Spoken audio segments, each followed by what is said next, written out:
effective.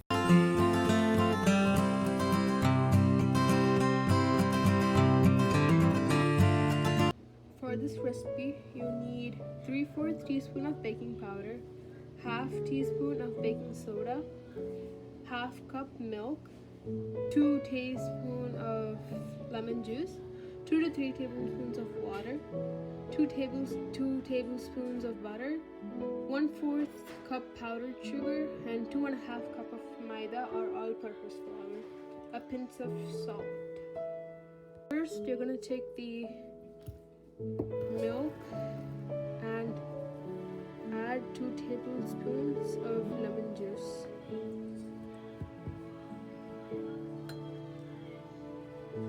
And we're gonna set this aside. Next, we're gonna add all the dry ingredients in this big bowl. Mix this with a spoon.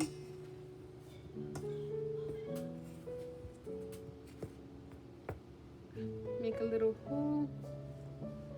Let's add all the wet ingredients.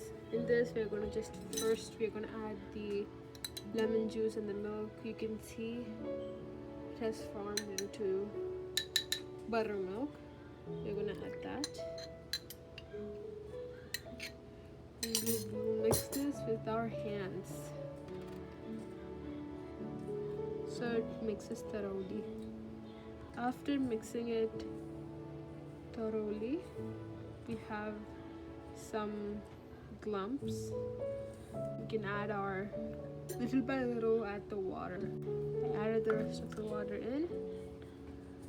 Let's mix this all in together nicely.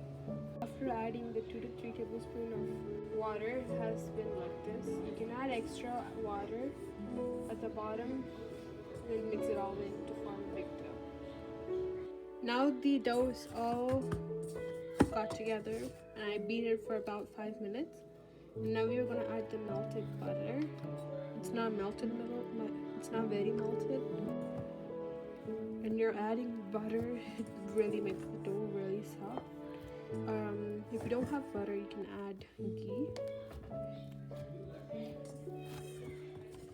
Dough came all together now. Now we're gonna rest this for 1 hour with the cloth on top. We're gonna rest this for 1 hour. Now it has been 1 hour since we set this, and you can see that it has raised. We're gonna beat this up for 15 seconds. You can see it's very soft. And just beat it up and take it into 2 small portions so we can roll it out and I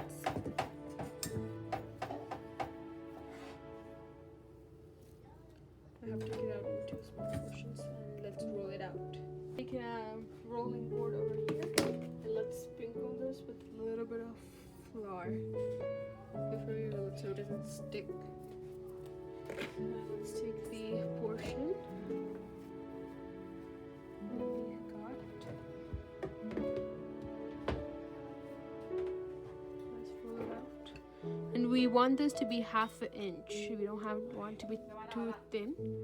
Since we have 1/2 inch, now we have 2 circular. I'm using a cap and a cookie cutter. You can use a donut cutter if you want. So let's place this. Let's place a little hole inside the middle.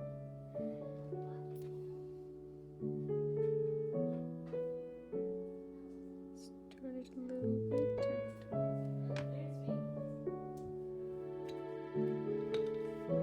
We have got our first donut.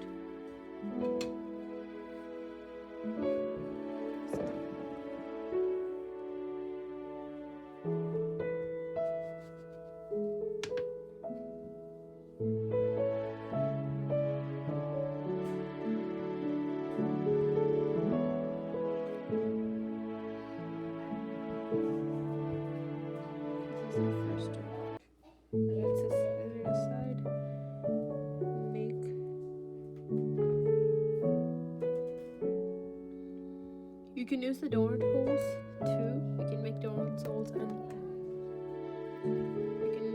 you can make donut holes and donuts out of these.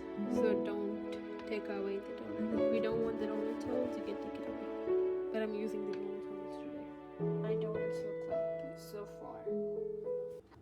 So for trying, we're gonna put a little piece so you can see that it's not hot yet. So we're gonna wait a little bit more. Fry these donuts at a low flame, so because it will get hot very soon. So I'm gonna drop these donut holes first. You can see how fluffy the donuts are becoming when you're frying it. And it's like you added yeast, but we didn't even add yeast. I'm gonna flip all of them because you can see that's golden brown. You can see it's all golden brown. I have taken a bowl with a tissue paper on top. So donut holes are done. I fried all of them at once. Now I'm gonna take my donuts and let's fry them. And I think only 3 will hold in one, so I'm not gonna put any more. Now you can see the donuts are brown and golden brown, and I have the same thing done with the other bowl. And then I'm gonna take this one by one and drop it here. If you don't want your donuts to be glazed, you can also melt chocolate over a double boiler and dip the donuts into that, or you can just do white chocolate and dip it into there. Or if you don't want both of them, if you don't have any of them, you can dip them into glazed donuts. That's what I'm doing today. So I'm setting my donuts in a drying rack so it dries faster. For glazed donuts, I got a cup of powdered sugar in this. We'll add 1/3 cup of butter. This is melted butter, unsalted.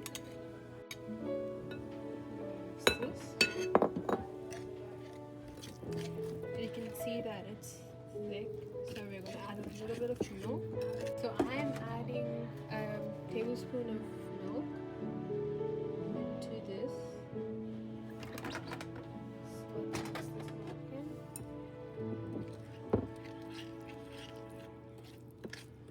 Let's have been cooled down. Now we're just going to take one by one and dip it